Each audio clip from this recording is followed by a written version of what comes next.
whatever you feel. All right, episode 28 in 5, 4, 3, 2. Hey guys, welcome to the Noel Casler podcast, episode 28. I'm back here with my main man, Jimmy Kennedy. He's got his kind of 70s lead guitar player hair going today, ladies. You're going to dig this. Yeah. What's up? Wild man Jimmy in the house today. How you doing, Jimmy? We've switched roles on the hairstyle, man. You got the slick back style. I got the Jimmy Kennedy experience, Jimi Hendrix experience kind of hairstyle going on. But, exactly, it looks good. We're both TV ready. That's what's important. Yeah, Mitch Mitchell up in the house, man. And I got my new Noel Casler podcast t-shirt on for anybody who, and Jimmy's got, there we go. So if you guys want some swag, we're going to set up a thing on my website soon. And if you come to a show, I have t-shirts for you. And speaking of that, I have a show coming up this week. I'll mention it later, but it's in Annapolis, Maryland on Thursday night, September 16th. And I hope to see some of you guys there. If you're listening, it'll be a good time. So let's get into it. Another week, a bunch of madness again in this country. I don't want to get as angry as I usually do. It's hard. It's hard to feel like we're making progress, but we did make some progress this week. Let's start on a positive note. I think Biden's, sort of vaccine mandates and putting in standards for employers that have more than 100 employees and stuff, and, cities and venues, and anybody who can make a difference at this point has to pitch in and make a difference. It's not your right to make somebody else sick, and, I think that's a step in the right direction. I think it's obviously, it's throwing gasoline on the fire of right-wing rhetoric, but it's not like they wouldn't be finding something to scream about, or they weren't screaming about it anyway, and it also helps sort of bring out into the light the real kooks. They're all kooks, but the ones that were jumping to say this is un-American and anti-freedom, your little cartoon character, Danny Crenshaw's, who's only in Congress because he's got a gerrymandered district around Houston and pretends to be a cosplay warrior in commercials where he's attacking Democrats jumping out of an airplane, right? Mm-hmm. He doesn't want to help his constituents in Texas that have full ICUs dying of COVID. You know what I'm saying? Like when you're jumping out of an airplane, you got something on your back called a parachute. That's to save your life. The vaccine is your parachute. You're in battle right now. We're in battle with COVID. It's a public health epidemic. It doesn't just affect you. It affects your kids' teachers, the people who work in that school to make sure your kids are safe and have lunch to eat and stuff like that. So you don't have the right to say my kid's not getting masks. Unmask our kids. I've seen some of your kids. The masks are helping, okay? Cover up half that little brat's face and send him to school, because it's not a joke. And the people that are making it a joke, some guy from Ohio was posing in front of a Trump sign in a cornfield. It was the craziest thing I ever saw, and he's an idiot who's always running for Congress, apparently in Ohio, and sooner or later he'll probably slip in, but my point is it's bringing out those kind of kooks, and good, let it, you know what I mean? Right. This is not the time to be polite anymore.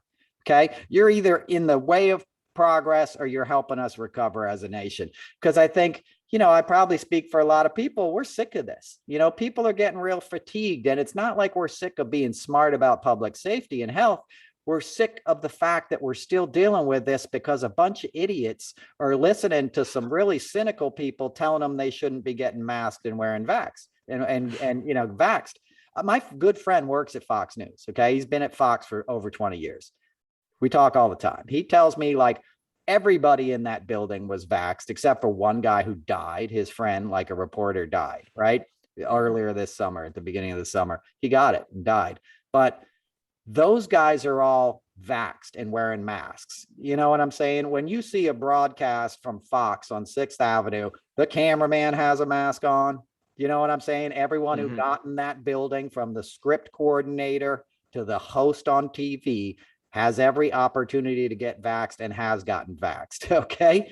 So they're not going to do that shit they're telling you to do. Tucker Carlson isn't sending his kids to ISD, Salt Lick, Texas school district. You know what I'm saying? So so don't listen to them is my point. They're manipulating you. Ron DeSantis would just as soon see you dead. He doesn't give a F. He's trying to get money and get in Congress. He's in Nebraska today, right? Fundraising while his state is crippled. This is Saturday. And we'll get into what else today is. But what do you think, Jimmy? What do you think about, I read an article today. You can speak on this. It was a Twitter thing. There's a kid in Florida who has disabilities, right? It was Florida or Texas. And I think it was Florida. And yeah, it was. And he can't go to school. He wants to go to school. He wants them to put on masks, mandates, so he can see his friends, so he can learn, so he can participate in what we all want our children to participate in, in education and friendship and community. But the district won't, DeSantis keeps blocking a mandate in his district, and his parents aren't going to send him. Because he's vulnerable. He's in a wheelchair and he's got health complications. He can't afford to, catch it, as if anyone can. But what do you think about that? You can personally, like, what if this was happening when you were in school? Oh, yeah, I would be terrified. And I'm among the healthier of the people with disabilities that I know. I knew several kids that were wheelchair bound, had disabilities that were much more severe than mine, or didn't have the ability to talk either. Can they vocalize their sickness to the person that's with them? That's the other concern that you have with people with disabilities. And I saw a clip from a school board meeting this week.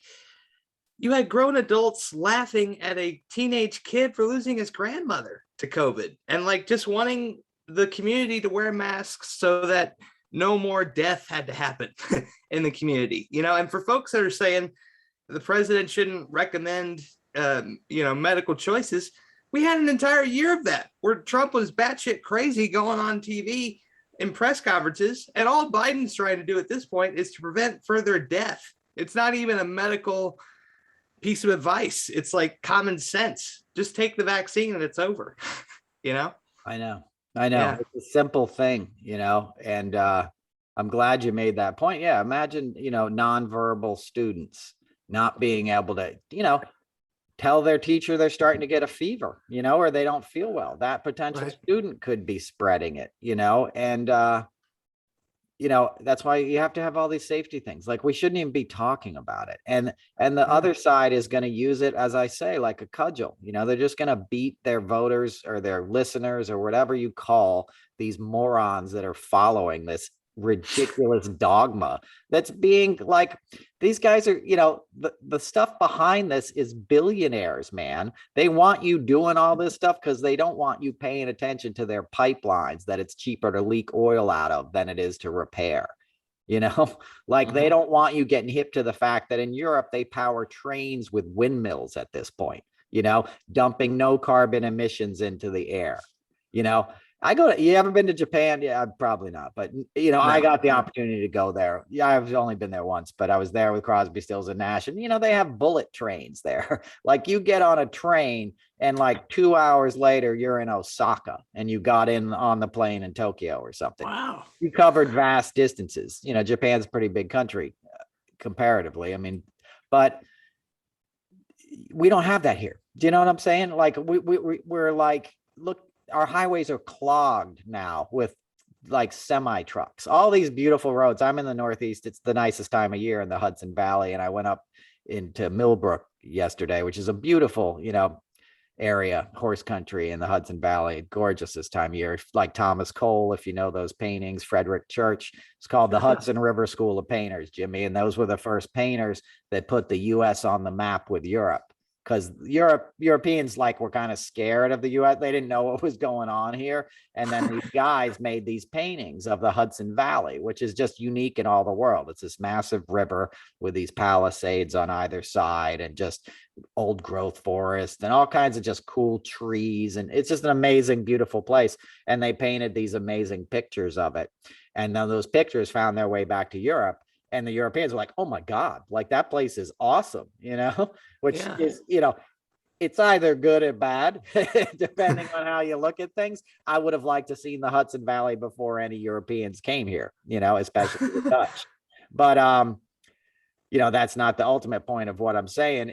It's that like, I was up there and I'm driving on these highways that I've been driving on, I've been living up here since 1984, basically I've been in New York since 84. And I've never seen so many cars, so many big, massive trucks on the highway, and Yeah. every truck is like Amazon, it's like, okay, I get that you've got this big business, but you're still using this antiquated method to ship stuff around. And I know you're talking about drones. That's insane. Nobody wants that, but what if we improve our infrastructure to the point that we find, you can have bullet trains, let's get some trains like going between the East Coast and the Midwest and the Pacific Northwest and Southern California and stuff. Let's start moving stuff around in a way that like our planet doesn't have to die, because somebody just ordered some toilet paper on Amazon.com and we're going to use 50,000 tons of carbon fuel to get it across the country. You know what I mean? Even though that's already happened to everything that's in your local drugstore, so my point is we have to advance, and the people that don't want you to advance are the people that have something at stake. Like the way things are is really good if you're an oil company right now, right? You don't want people paying attention to these hurricanes that are popping up every week and all this extreme weather, right? You want it just the way it is. No, fracking is good. Crude oil is good because we have the infrastructure in place. We have the monopolies on this business, and we own a government that's willing to fight wars on our behalf to make sure that this stays the rule, right? So you don't want that. So you get a Joe Manchin, somebody saying, we're not going to do this infrastructure bill if you have these climate change things in here, because I don't like that. The guy's the head of the Energy Committee. He's from a state that's been ravaged by big business, probably more than any other, if you want to look at it in terms of environmental degradation and what it does to the people in it. Kentucky would be a close second. Manchin flew to Kentucky last week. He was probably going to, strategize with Mitch McConnell, and obviously he has, he's in charge of the voter rights bill and all this stuff. These men drunk on power, that he's the guy between the oil industry and what gets passed in Congress right now. One guy who likes money more than people, whose own brother had to sue him, right? Manchin's own brother had to sue him because his brother loaned him like $1.5 million to save the family business. They saved it, and then Manchin didn't pay his brother back. The dude had to like sue him. They finally settled. We all know what his daughter did, raising the price of EpiPens, Right. And if I've spent a lot of time in West Virginia, I got sick there on a Crosby, Stills and Nash tour. I've told this. Have I told this on the podcast? They told me not to drink the water, and I accidentally took a vitamin in my hotel room in Morgantown and drank the water, and it burned my throat and chest, and I was like sick for 2 days. I had to go to the doctor in like Iowa or somewhere the next stop because I just didn't even trust the doctors in West Virginia. So, these guys have something to gain by the status quo, and it's these men that have been corrupted by all this money that wield this power over so many that happen to be in the minority, and they don't want to get out of the way, that we need to address. Everything comes to an end. As I say all the time, go do white people stuff, man. Go build some gazebos. You know what I'm saying? You're Joe Manchin, go hang out on your houseboat. Go down to the Chesapeake and go fucking bass fishing. It's rockfish season soon, but get out of the way of progress. What do you think, Jimmy? Yeah, I saw a video on Twitter as well this week from South Korea, and they showed their infrastructure, dude, and it was amazing. They had 3 lanes on either side, plus a middle lane that had solar panels going all the way the length of the highway, and it had a bike path underneath protecting people. Like, truly amazing stuff. As an American, I had never seen that kind of thing, and I've talked about it on here. It's not easy for me to drive a car. I drive with hand controls, and I can get from point A to point B, but if public transportation was more widely available, I'd be more willing to use that, just because a lot of people with disabilities and folks with just anxiety in general, and with all the trauma we've been through, Lord knows a lot of people have anxiety right now. Those kind of infrastructure things would just help with calming down society in general. Absolutely. And a more holistic approach, as you mentioned. Like, one of the things I love about living in New York City is riding a bike everywhere. I started riding a bike everywhere when I was a kid. I've talked about that before. Like, I'm a bike guy. But after 9/11, actually, I stopped taking the subways. Today's the 20th anniversary of 9/11, and we'll get into some of that stuff. But I ride a bike everywhere in New York City, and it was the best thing I ever did for my mental health. I did it after 9/11. I didn't want to be in the subways. It was just like, not the fear, it was just the darkness and being a part of this infrastructure that you're sort of helpless in. You're underground in a tunnel. It's like being stuck in a high rise. It's just, it's one of those things that if I can get some fresh air, I'm gonna. And it made all the difference, and it also helped my career because when I was working in live TV, like you do a gig, I have to be there. You can't be late when you work in production and with talent and stuff. You know what I mean? If Michael Jackson is showing up at the VMAs at 12 and you have to be there at 10, you got to be there at 10. You got to make sure stuff is ready to go. So I would ride a bike because I knew, it takes me 15 minutes to get to Lincoln Center or to get to Radio City Music Hall. Like I could time out however long it took me because I was getting there under my own power. I get on the subway. Some days it takes me 20 minutes. Some days it takes me an hour because the subway broke down. And anybody who rides them now, they're falling apart. You know what I mean? It's like 100-year-old stuff. They're in these old tunnels, and every time it rains, they flood. Like it's ridiculous, to your point, and with just a little innovation, and imagination, we can have things like they have in South Korea. I saw that thing with the bike path underneath the solar panels. So you could ride your bike in the rain, stay dry, while the commuters that can't ride are on a train next to you, listening to the Noel Casler podcast, but and it's fun. But you get more of your life back if you take public transportation. You're with other people, you get to read or do something else instead of driving. And you're right, like the roads are where people are taking out their aggravation now. I mean, it's what I was kind of making that point of driving up in the Hudson Valley. I've done this forever, and you didn't see so many obviously huge pickup trucks as I talk about every week, Yeah. And that's just a way to be aggressive and masculine. It's the same, it's the anti-mask kind of thing. It's like, I'm showing you who I am, and I'm going to like get a big tailpipe, that you could stick a watermelon in because it's so round, and I'm going to rattle your windows when I drive by your house with my giant truck, I know people are probably sick of me talking about that. I don't care because it's such a symbol of where we've gone. Yeah. We're not trying to live in harmony with nature anymore. That's been a foregone conclusion. Now we're no longer trying to live in harmony with each other, right? We're divided. That's the big sin of Trumpism, is that you have people thinking like, my neighbor's an asshole because he's getting vaccinated, and he voted for Biden. He should have been kick ass like me and voted for the angry guy who hates immigrants because I'm angry and it's okay to be angry now. I'm an American. And they're making it feel like being an American is being an asshole with a flag and a big pickup truck and intolerant of others because you don't understand the world you live in anymore. And what these people really don't understand is that the world they thought they lived in, that they think is slipping away, was an illusion. It was a myth sold to them by people that wanted them to believe the white man was superior, even though their circumstances would never be superior. They were the workers, they were the guys out in the field pulling the oil up, they were doing all this other stuff. Your John D. Rockefellers, that were owning these Standard Oil and companies, those were your superior race in terms of how they viewed themselves, right? But you hand down this nostalgia, and this thing, that thinks like, well, I'm doing the right thing and I'm going to get mine, and it's just rugged individuals. No, you're sort of born into a system that's going to favor you from the beginning, that's not really going to want to get you to get too far up that ladder.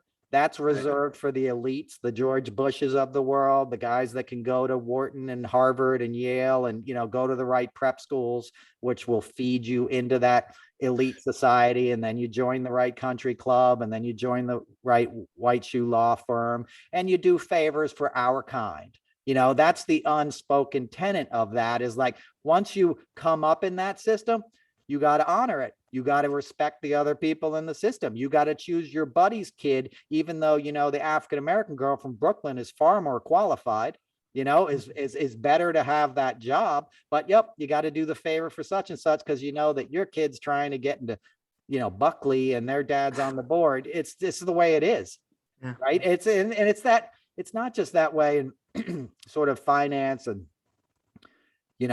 law firms and things like that. It's that way in journalism, right? If you want to be an intern at a major magazine, you got to have, or, newspaper or something, you have to have relative experience that already, like, if you already had that experience, you wouldn't need to be an intern. You got to have spent 3 years as a copy editor at Time magazine before you can come like work for free, so those things just get handed off to the elite's children, because that's the only ones who can afford to work for free.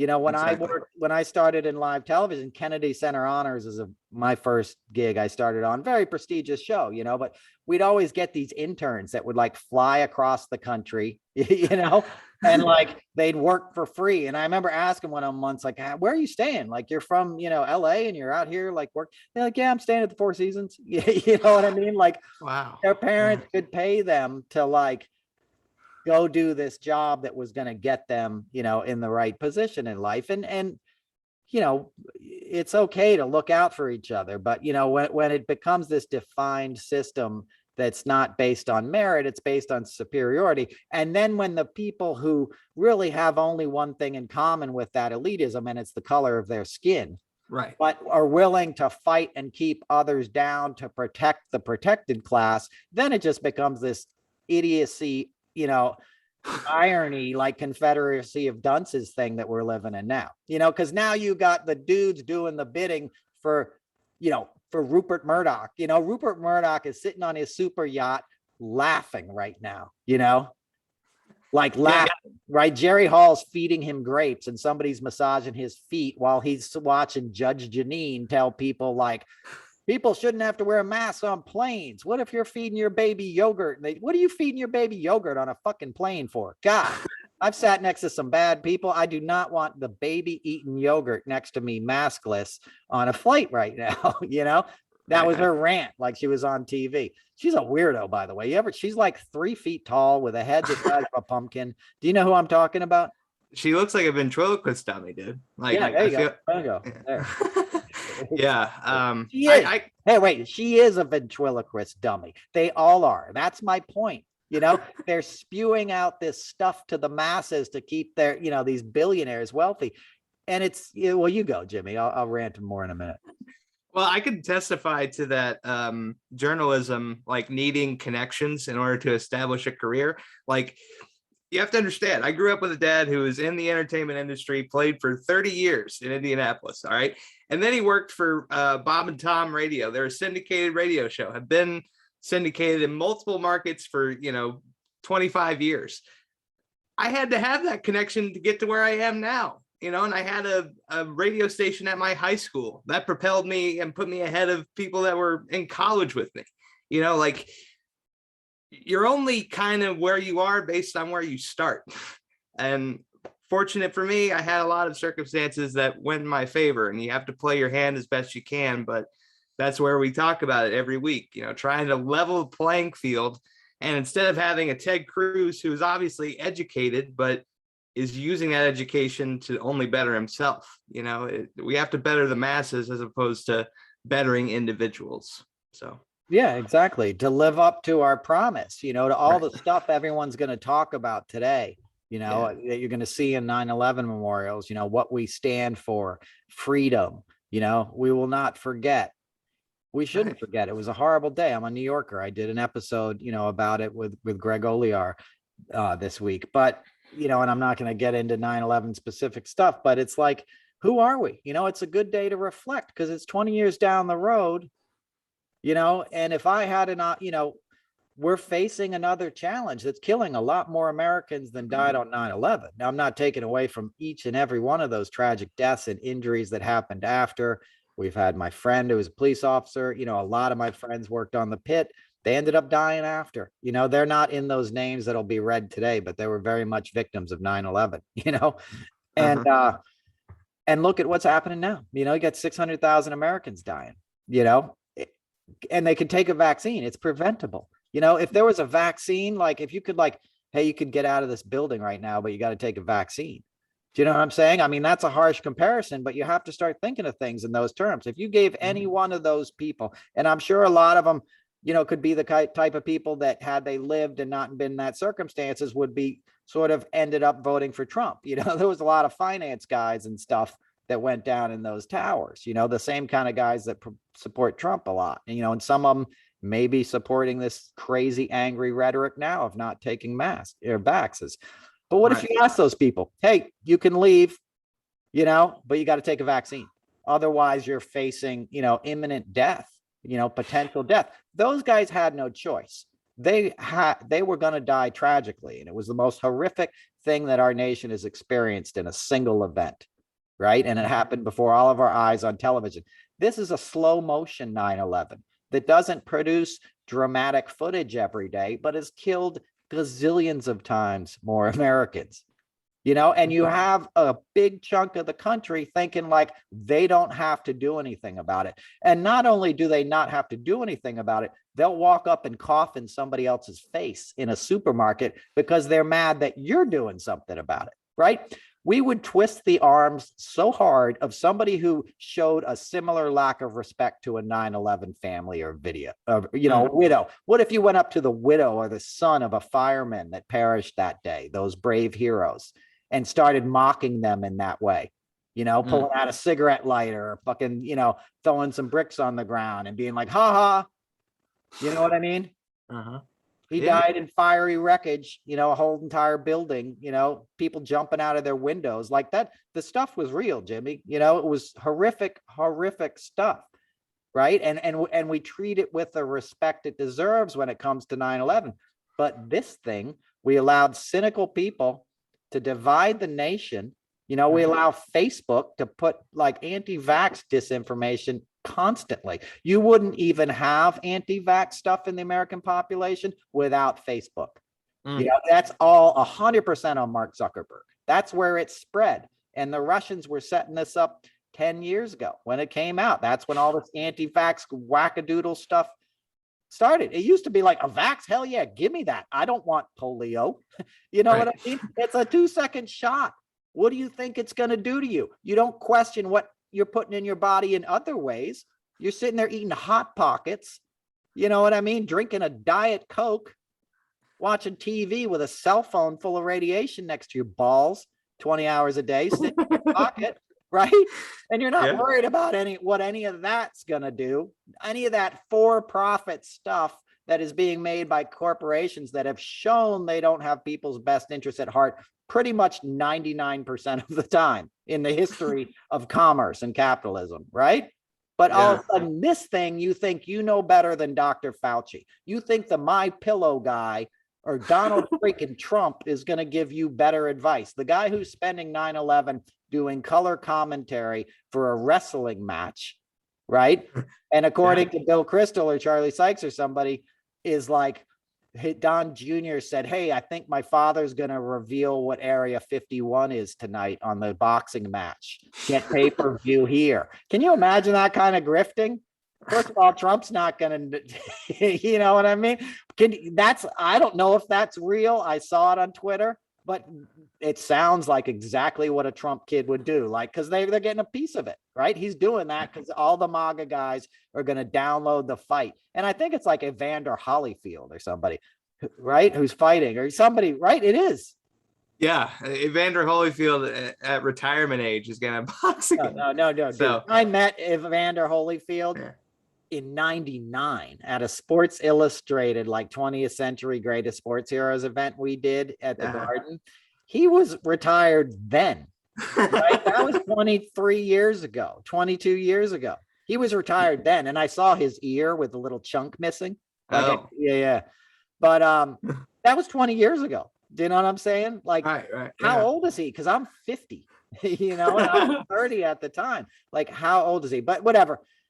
You know, it's a grift, right? They're just like, download this thing, watch this fight, see my dad. All the other presidents are somber, and they're at 9/11 this morning. Do you know what I'm saying? They're there. I did the museum opening. We had every living ex-president there when the museum opened. Talk about somber. Talk about being, I was in that room. I did all those memorials for years after 9/11. I don't know if I've talked about it on here, but like, it was one of my jobs. It's a TV job, and they got the A team, the best of the best.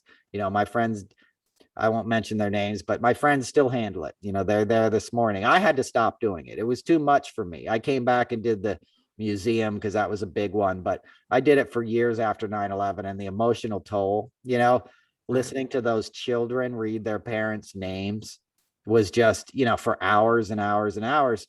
Not that it's about me. I'm just saying, me as a recovering alcoholic, it was like I couldn't shake it off anymore, and I walked into a bar a couple of weeks after 9/11, and I didn't walk out again until 2005, and I was sober when it happened. Not as sober as I should have been. My program wasn't that good, but I wasn't drinking. I was not drinking. And then I was like, fuck it, Right.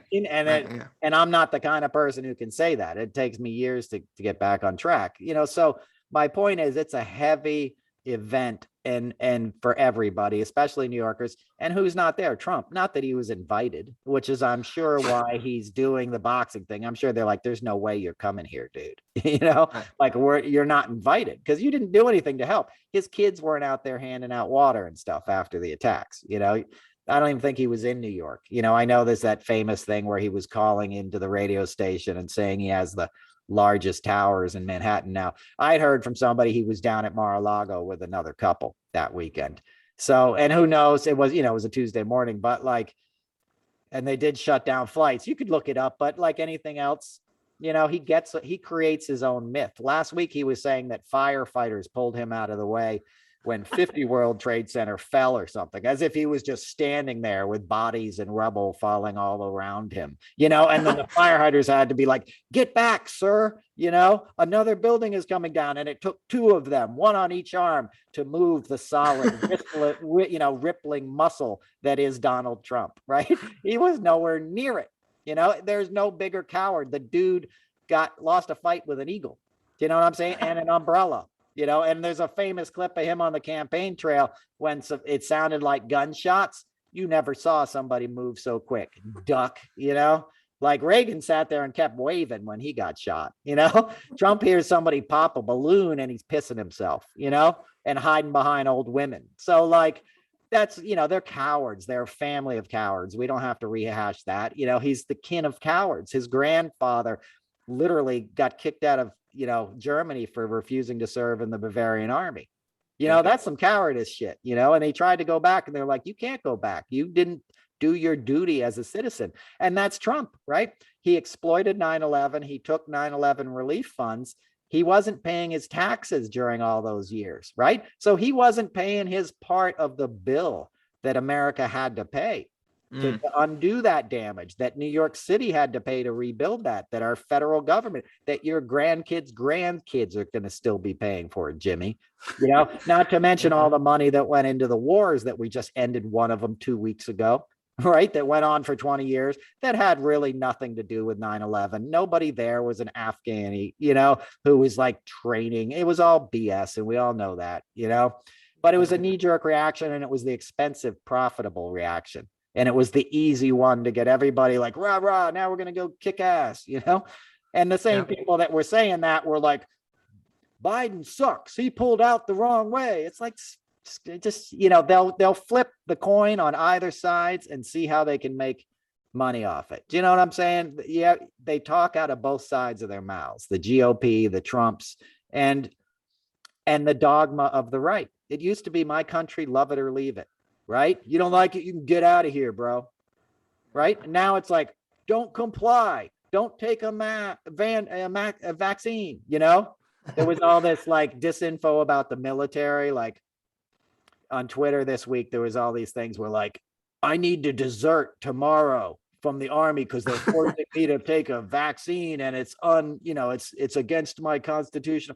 Dude, you took 20 vaccines, the day they shaved your head and you went into the service. So like, it's political expediency and they're trusting their base not to be smart enough to see through it, and it's just, it's maddening. It's maddening to think of an ex-president who's not allowed to go to 9/11, who's the only one who actually is a New Yorker. Clinton, really? Obama live in New York. Yeah, he's the only one who's actually from New York, right? Obama's from Hawaii, Chicago. Obama went to Columbia and has deep roots there. Clinton's lived in New York for, 25 years, but Trump is this whole gig was I'm Mr. New York, like I built Right. all the skyscrapers. I have to have my name all over that town because my ego is so tiny, from the ice skating rink that I'm going to use to hit on 12-year-old girls, to the Right. shitty towers on the west side that no longer bear his name because he's such a disgrace. But there was a time where Trump's name was every other block in New York City, and it was gaudy and offensive to anybody with a sense of decency, because he was a clown when he was doing this in the 80s and 90s. He was a tabloid clown that nobody respected. And now he's lost so much respect, he can't be invited to a 9/11 show. He has to go to a wrestling match, or a boxing match and give color commentary instead. That's insane. That's so embarrassing as a nation. That's so beneath who we're supposed to be. And it's certainly beneath honoring the lives of those people lost. You think this is where they want us to be? You think 20 years later, like, people are looking down, like, pretty psyched about the way things have gone in the United States since, it didn't bring us together. It brought us apart. And anybody who's trying to divide you is as much an enemy as Osama bin Laden. Okay? Because it's just as much terrorism, and it's worse because it's psychological, and it divides people from their neighbors, from their own family. There's a lot of people who don't talk to members of their own family now over Trump. Yep. You're going to lose your kinfolk over a guy who wouldn't piss on you if you were on fire. Do you know what I'm saying? None of them would. None of them would give you a dime if you were hungry. And you're not going to talk to your kinfolks because they've been brainwashed by this stuff. And that's what we got to face. We're facing something that's a far greater threat than Al-Qaeda. Okay? Much, much greater. They attacked the Capitol on January 6th. They're going back next Saturday, a week from today. They got another rally on the 18th. The same people who did it. We're letting them do this. Why? Because we're being polite. Why are we letting them do it, Jimmy? Well, and I finished, I think I mentioned a couple of weeks ago, I had started that show, Rescue Me, which Dennis Leary had written, and it was really good. It talked about the daily lives of firefighters after 9/11, and it ends on the 10th anniversary of 9/11. And they just talk about how, a lot of firefighters suffered from PTSD. The guys that survived and had to go forward with their jobs without their comrades who were lost on 9/11, and then had to deal with the aftermath of, like, just the trauma of it, and having to drink booze or, cheat on their wives because they just couldn't handle it. Like, this trauma wasn't just 9/11 and the aftermath and all the sickness that happened from, the search that went on, but just having to relive that in your memory and what you personally had to go through each day, and just having those images in your brain. It's hard to, you can't undo that. And January 6th was similar. That was kind of the straw that broke my back as an American who believed that there was hope that things might change. No, it's a rigged game, and they're trying to keep it that way. That's why it was done in the way that it was done. Yeah, and they're not even trying to keep it that way. They're trying to make it a whole lot harder. They're trying to make it into an authoritarian state. These power grabs, California. They're trying to recall Governor Newsom. Like, they're and that's Christian, like, fascist kind of organizations that are backing this Larry Elder guy. Like, the more of a whack job you are, the more appeal you have to these extreme forces, because it's polarizing. They don't really need the guy to make sense anymore. They need a lot of people to say his name and get tweets and stuff. That's why you have, JD Peckerwood, some guy who wrote Hillbilly Elegy. His name's JD Vance, but he's a nobody. He's a nobody grifter like the rest of these guys. Had a privileged education, pretends like he's a country yokel, like Ted Cruz. Dude grew up in Toronto, went to Harvard. He's not Mr. Rattlesnake Texan. It's bullshit. But people buy it. People, the crappy stuff sells the most, Jimmy. That's the thing you'll learn if you ever go into corporate stuff. When I did the VMAs and all this stuff, a lot of music was horrible. Let's be honest. It was just like, and everyone knew it. It was cynical. It was like, who is this crap? I don't know. But, like, we're playing it. This is, this is what the label wants to push this year. And, every year it would seem to get worse and worse. You have great talent that comes through there too. You'll get an Alicia Keys and somebody who just blows your mind that you hadn't heard of before. She filled in for Aliyah when she died. It's before your time, Jimmy. Do you know who Aliyah is? I do recall her. Yeah, she was a gifted young singer, and then she passed. And Exactly. And then Clive Davis had been championing Alicia Keys, and they're like, call up Alicia Keys, and none of us really knew who she was. And she was like 16 or something. She was very young and took this spot and was just blown away like a star is born. And I remember Jay-Z had an incredible performance there around the same era. But, a lot of it was crap. It was J-Lo. It was just stuff that wasn't even music that we all knew they couldn't even sing. But, it's a product, and that's who's going to sell the most albums, Madonna and people that aren't really artists, but it's a business. And it's okay when you're just selling confections.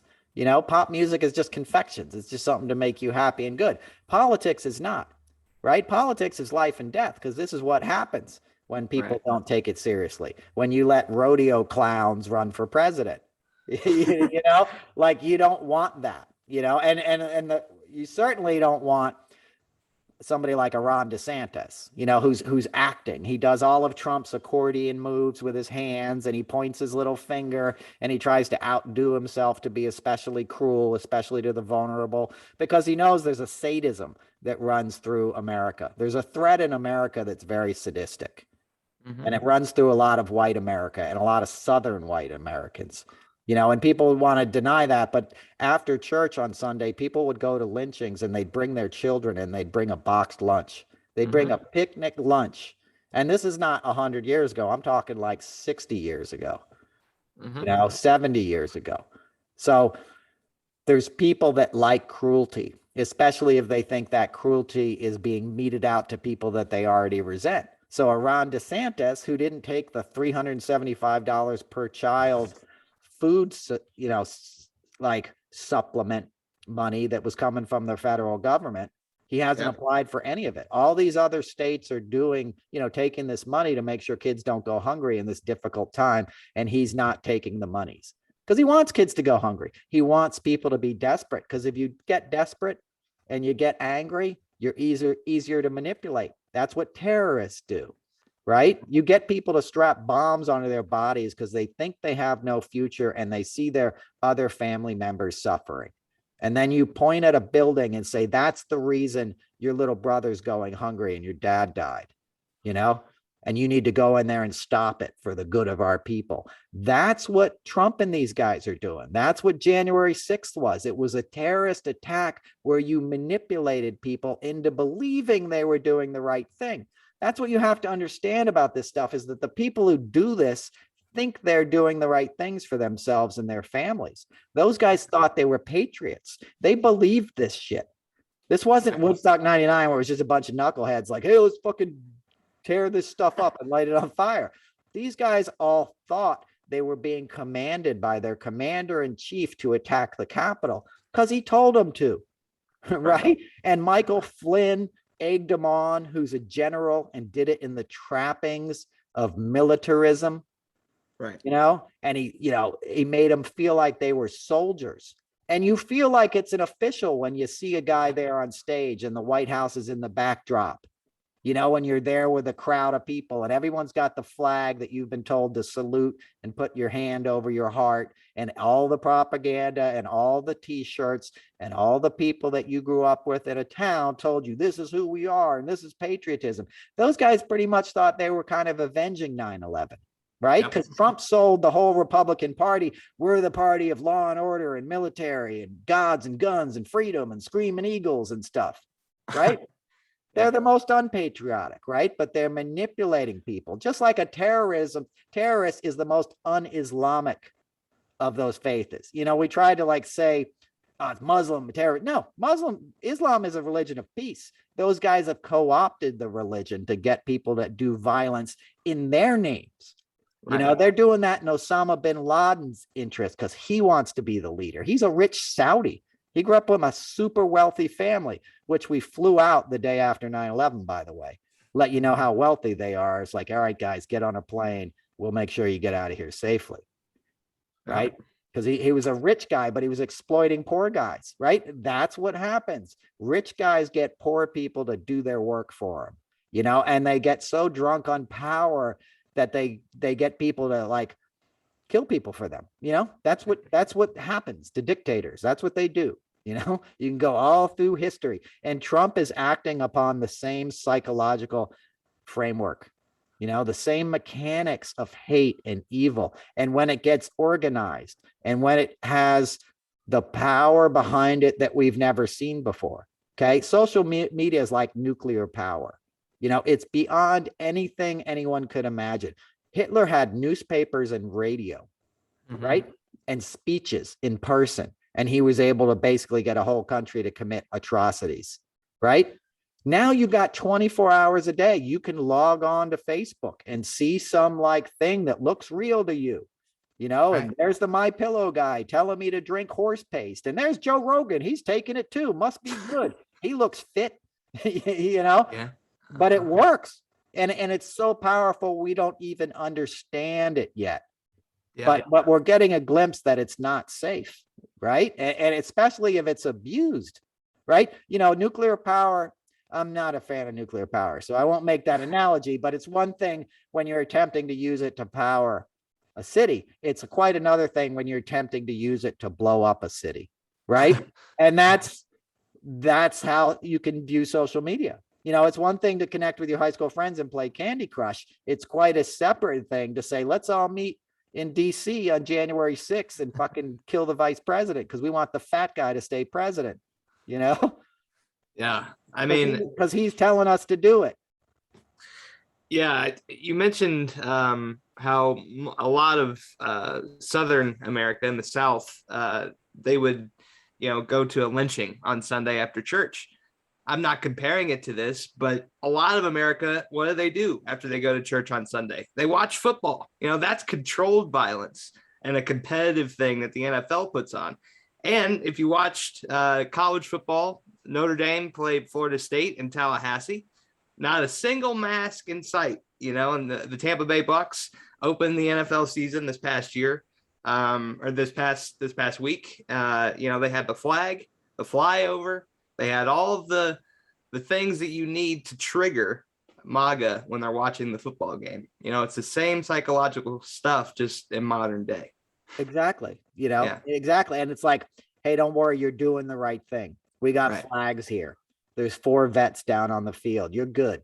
You don't have to wear a mask. You're part of the right. You're protected by the faith that is patriotism and imagery, right?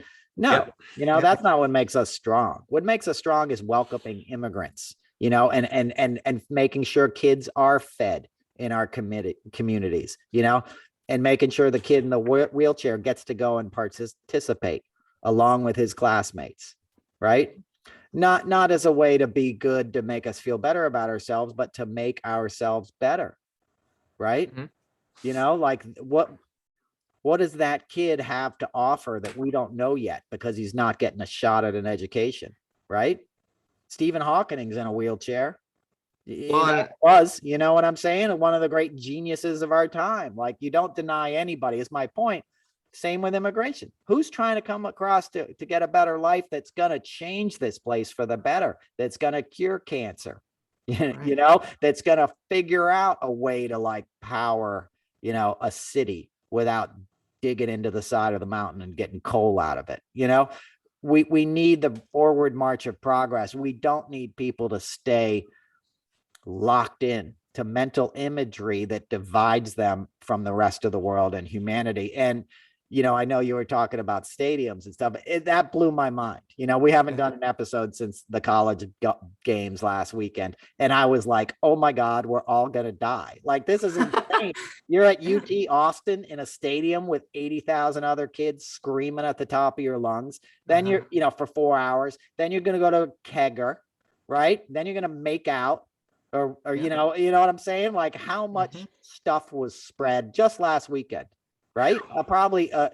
We're probably going to be in pretty dire straits. And I think Biden knew that, you know, because I was watching it. Like, I hope somebody in Washington is paying attention and taking action, because in 3 to 6 weeks, this is going to surge like crazy, right? And then all those kids are going to be going home for Thanksgiving in a couple months, and then here we are again, right? And then now grandma's sick and now a whole house has to quarantine. Like, it's a never ending cycle.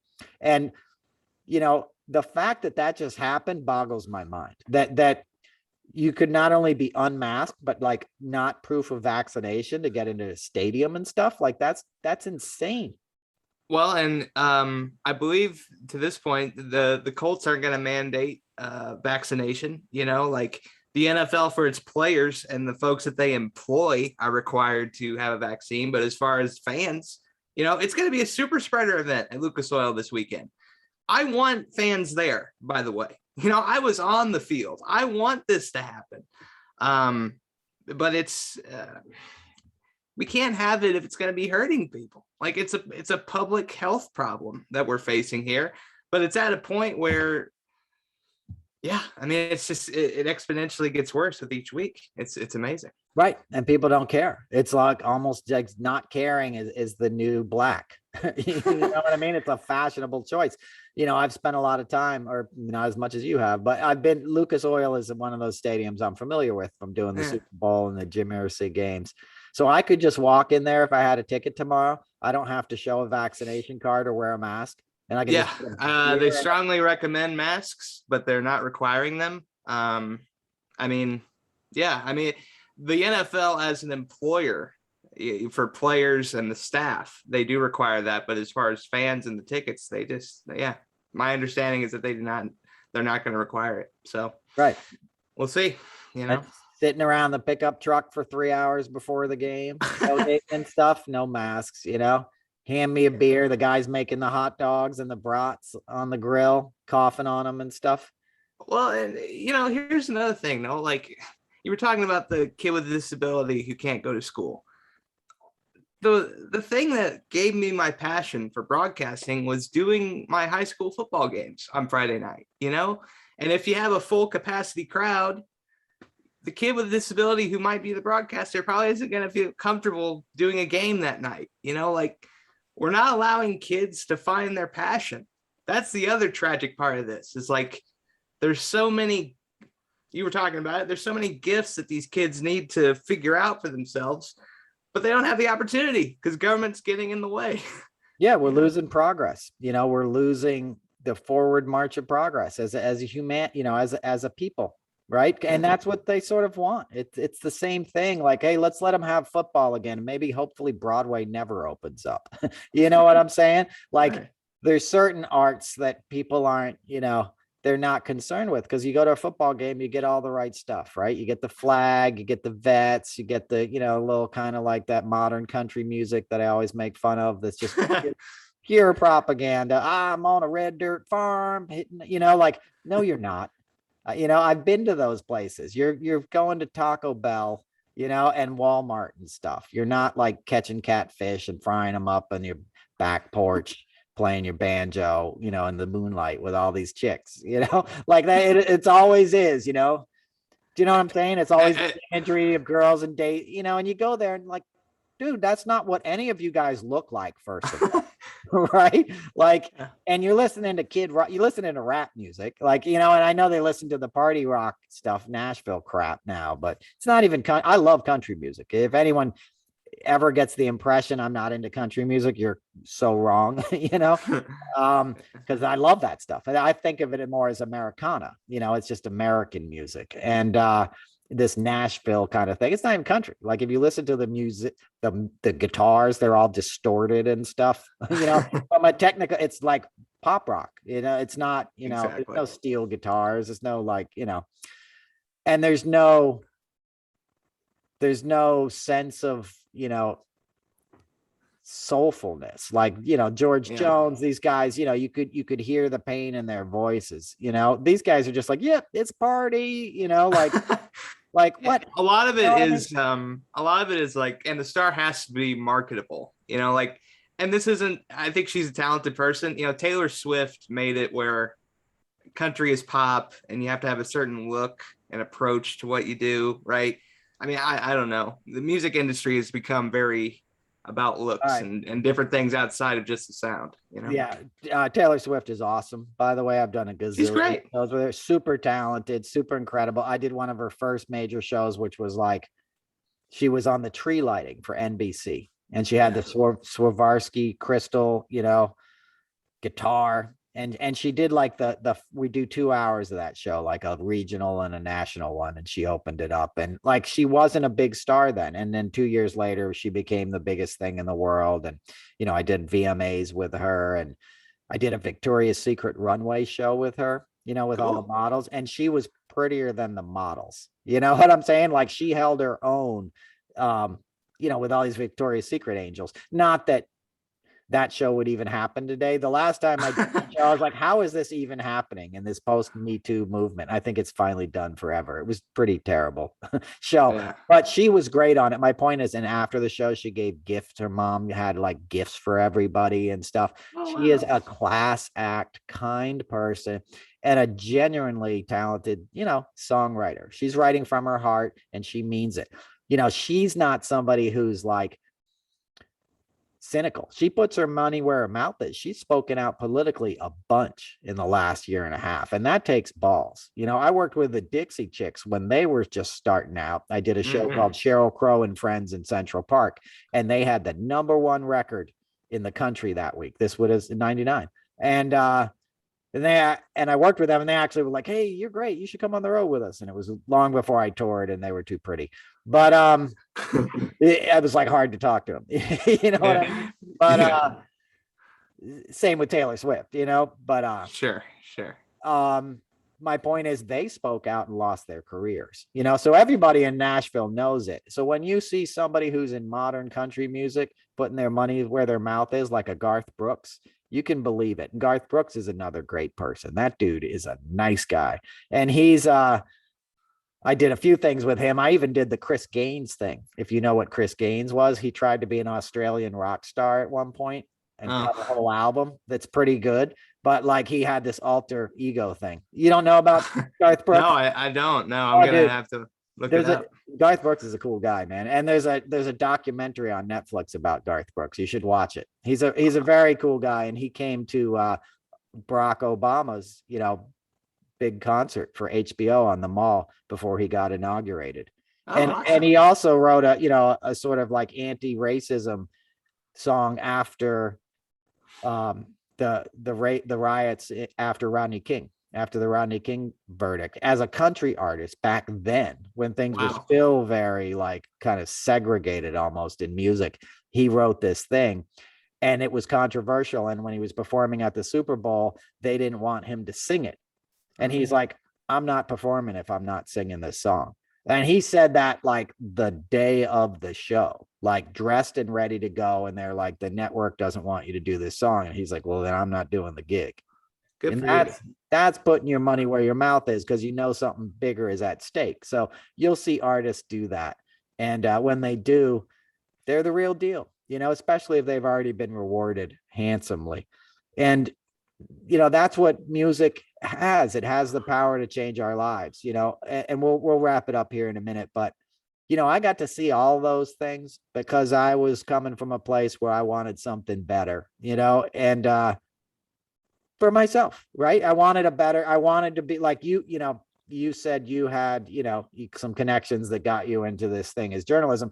I just had a desire and a will to get in the music business. I'd met Jackson Browne, who was my hero when I was 17. I snuck into his dressing room, and I'd grown up listening to his music, and it's very progressive politically and just introspective. It helped me through difficult times in my life.